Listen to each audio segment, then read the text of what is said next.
আসসালামু আলাইকুম। সংবাদে আপনাদের সবাইকে স্বাগত জানাচ্ছি। আমি ফিরোজ তোহা। শুরুতেই আরবে কেবলস সংবাদ শিরোনাম। ইন্নালিল্লাহ, আবারও পুরো মধ্যপ্রাচ্যে তৃতীয় বিশ্বযুদ্ধ শুরু হয়ে গেছে। দখলদার ইসরায়েলি বাহিনীকে কোনোভাবেই ছাড় দিচ্ছে না ইরানের ইসলামী বিপ্লবী গার্ড বাহিনীর সদস্যরা। মার্কিন যুক্তরাষ্ট্রের সঙ্গে ইরান কোনো চুক্তি করবে না বলে ইরানের পক্ষ থেকে ছাপ জানিয়ে দেওয়া হয়েছে। জন্য মার্কিন যুক্তরাষ্ট্রের প্রতিনিধি দল আসার আগেই পাকিস্তান ত্যাগ করেছে ইরানের প্রতিনিধি দল। তারা জানিয়ে দিয়েছে যে আমরা ইহুদিবাদী ইসরায়েল এবং মার্কিন যুক্তরাষ্ট্র আমাদের উপর যে অবৈধভাবে অনাকাঙ্ক্ষিত হামলা চালাচ্ছে, এই হামলার তীব্র প্রতিবাদ জানায়। পরিস্থিতি অত্যন্ত জটিল আকার ধারণ করেছে, চলছে হামলার পর হামলা। আর এরই মাঝে আমাদের হাতে এসে পৌঁছেছে এই যুদ্ধের সর্বশেষ গুরুত্বপূর্ণ সব থেকে তাজা আপডেট সংবাদ আপনাদের জানিয়ে দিব। প্রথমেই জানাবো, মার্কিন প্রতিনিধিরা ইসলামাবাদে পৌঁছানোর আগেই পাকিস্তান ত্যাগ করল ইরানের পররাষ্ট্রমন্ত্রীরা। যুক্তরাষ্ট্রের প্রতিনিধি দল পাকিস্তানে পৌঁছানোর আগেই ইসলামাবাদ সফর শেষ করে দেশে ফিরে গেছে ইরানের পররাষ্ট্রমন্ত্রী সৈয়দ আব্বাস আরাগচ্চি এবং ইরানের প্রতিনিধি দল। দিনভর উচ্চ পর্যায়ের বৈঠক শেষে তিনি ইরানের উদ্দেশ্যে রওনা হয়ে চলে গেছেন। তারা কোনোভাবেই যুক্তরাষ্ট্রের সঙ্গে যুদ্ধবিরতি নিয়ে কথা বলতে চায় না। এ বিষয়ে খুবই গুরুত্বপূর্ণ সংবাদ জানাবো। কেন যুক্তরাষ্ট্রের সঙ্গে ইরান যুদ্ধবিরতি করতে চায় না সে সম্পর্কে তথ্য জানাবো, সঙ্গেই থাকুন। এরপর জানাবো, ইরানের জনগণকে বিদ্যুৎ ও জ্বালানি ব্যবহার কমানোর আহ্বান মাসুদ পেজেশকিয়ানের।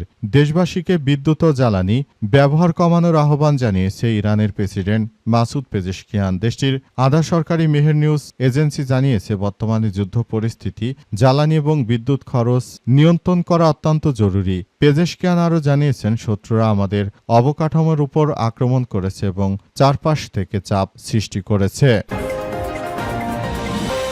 এদিকে আরাগচির পাকিস্তান সফরের কারণ জানালেন ইরানের নিরাপত্তা প্রধান। ইরানের পররাষ্ট্রমন্ত্রী সৈয়দ আব্বাস আরাগচির পাকিস্তান সফরের সঙ্গে দেশটির পরমাণু প্রকল্প নিয়ে সংলাপের কোনো সম্পর্ক নেই বলে জানিয়েছে ইরানের জাতীয় নিরাপত্তা কমিটির প্রধান ইব্রাহিম আজিজি। আজ রাজধানী তেহরানে এক সংবাদ সম্মেলনে তিনি এসব তথ্য জানিয়েছেন।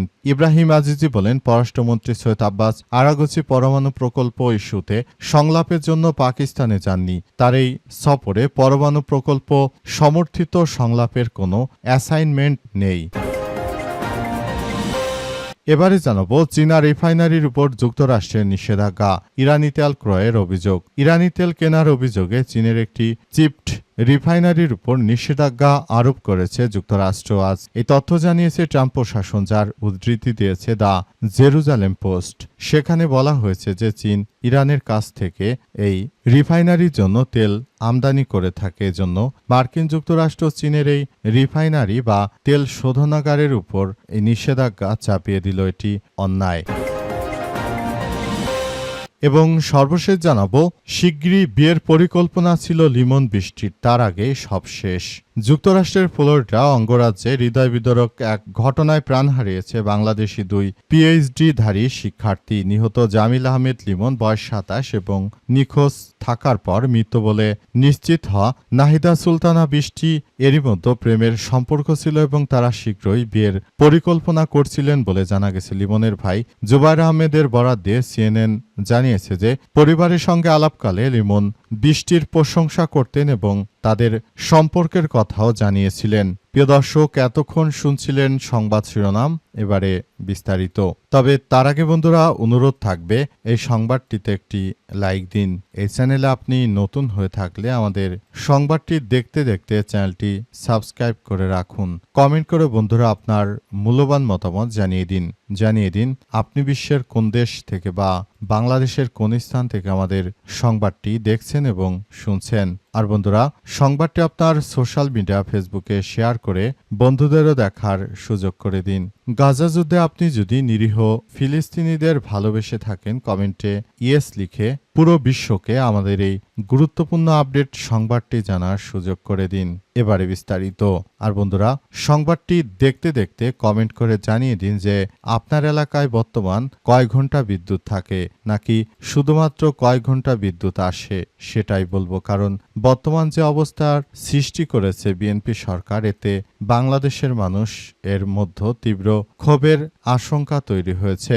বিএনপি অতীতেও যখন ক্ষমতায় এসেছিল তারা সারা বাংলাদেশে বিদ্যুৎ দিতে তারা ব্যর্থ হয়েছে। এবারও ঠিক একই কাজ করছে তারা। বিষয়টিকে আপনি কেমনভাবে দেখছেন বলে মনে করেন সেটি কমেন্ট করে আমাদেরকে জানিয়ে দিতে পারেন বন্ধুরা। মার্কিন প্রতিনিধিরা ইরানে পৌঁছানোর আগেই পাকিস্তান ত্যাগ করল ইরানের পররাষ্ট্রমন্ত্রী। যুক্তরাষ্ট্রের প্রতিনিধি দল পাকিস্তানে পৌঁছানোর আগেই ইসলামাবাদ সফর শেষ করে দেশ ত্যাগ করেছে ইরানের পররাষ্ট্রমন্ত্রী সৈয়দ আব্বাস আরাগচি। আজ দিনভর উচ্চ পর্যায়ের বৈঠক শেষে তারা ইরান এর প্রতিনিধি দল পাকিস্তান ত্যাগ করেছে। তারা জানিয়েছে যে আমরা মার্কিন যুক্তরাষ্ট্রের সঙ্গে কোনো ধরনের আলাপ আলোচনায় বসব না। তারা এও নিশ্চিত করেছে যে বর্তমান সময়ে মার্কিন যুক্তরাষ্ট্র যেভাবে ইরানের নিরীহ নাগরিকদের উপর এই হত্যাকাণ্ডের ঘটনা ঘটিয়ে যাচ্ছে এটি কোনোভাবে আসলে গ্রহণযোগ্য হতে পারে না। পুরো বিশ্বজুড়ে দখলদার ইসরায়েলি বাহিনী এবং মার্কিন যুক্তরাষ্ট্র তারা যে ধরনের অন্যায় কার্যক্রম শুরু করেছে এটি আমাদের সবার জন্য অত্যন্ত দুঃখজনক হলেও সত্য যে এটি আসলে কোনোভাবে মেনে নেওয়া যায় না। সারা বিশ্ব জুড়ে যখনই জায়নবাদী ইহুদিবাদী ইসরায়েলিরা এই ধরনের কার্যক্রম শুরু করেছিল তখনই মুসলিম বিশ্বের একমাত্র ইরানি এই কার্যক্রম থেকে আসলে পরিস্থিতি মোকাবেলার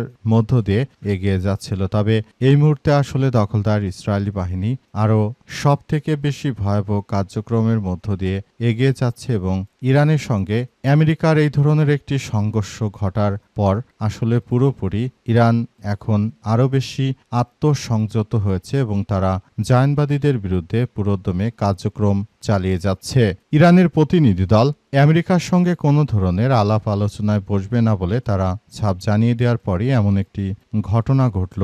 এই ঘটনার মধ্য দিয়ে আসলে সবকিছু মার্কিন যুক্তরাষ্ট্রের উলট পালট হয়ে গেছে। তারা ইরানের জন্য কোনো কিছুই আর করতে পারছে না।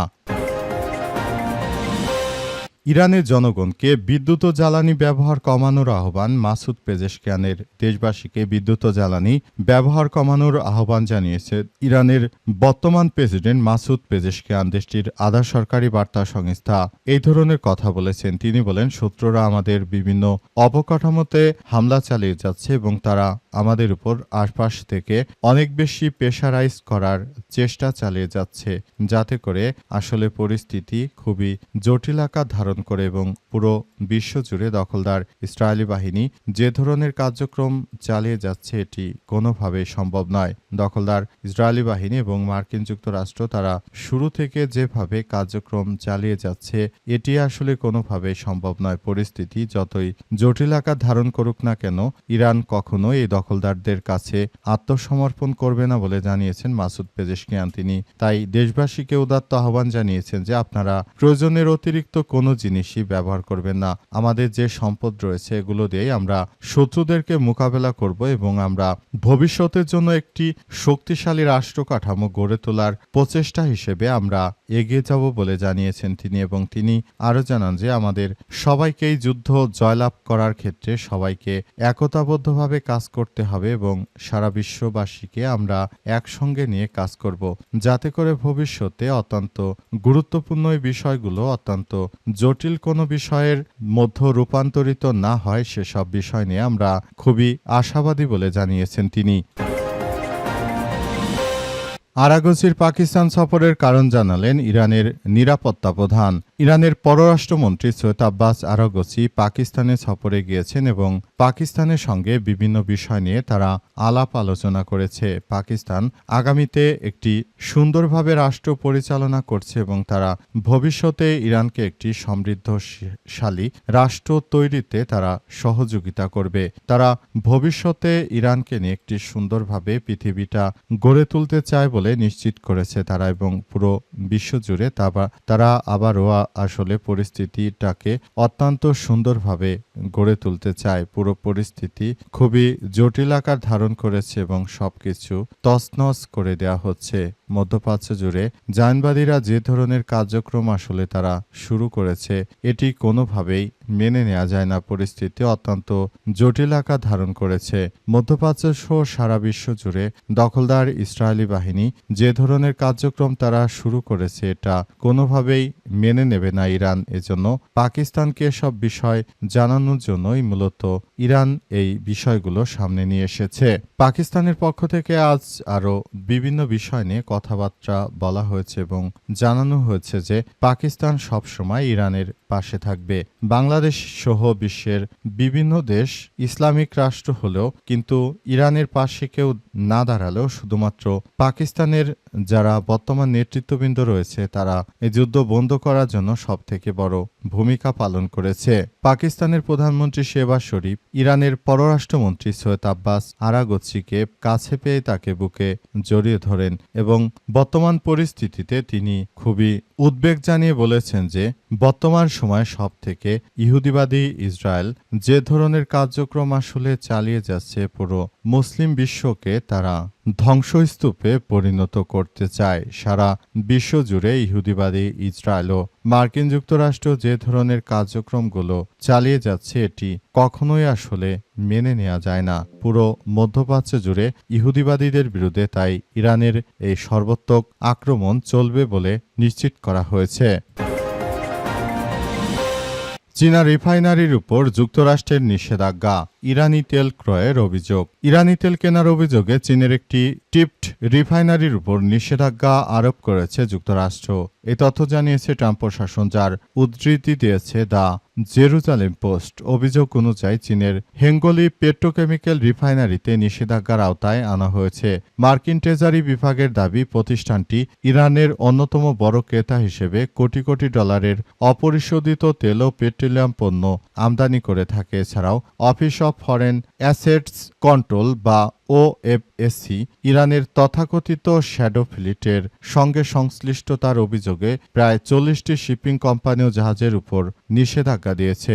এই পদক্ষেপের তীব্র বিরোধিতা করেছে চীন। ওয়াশিংটনে অবস্থিত চীনা দূতাবাস এক বিবৃতিতে যুক্তরাষ্ট্রের এই ধরনের একতরফা ও অবৈধ নিষেধাজ্ঞা আন্তর্জাতিক বাণিজ্যের উপর বড় ধরনের ক্ষতি বলে নিশ্চিত করেছে চীন। চীন জানিয়েছে যে ইহুদিবাদী ইসরায়েল ও মার্কিন যুক্তরাষ্ট্র তারা যে ধরনের মিথ্যাচার করছে চীনের বিরুদ্ধে এটা সৃষ্টিকর্তা সইবে না। চীন শুরু থেকেই তারা একটি সহানুভূতি অবস্থান করে তারপর চলতে চায় এবং তারা একটি সুন্দর রাষ্ট্র বিনির্মাণে বদ্ধপরিকর। এজন্য তারা এভাবে রাষ্ট্র পরিচালনার ক্ষেত্রে নিজেদেরকে আরও এক ধাপ এগিয়ে নিয়ে যাচ্ছে।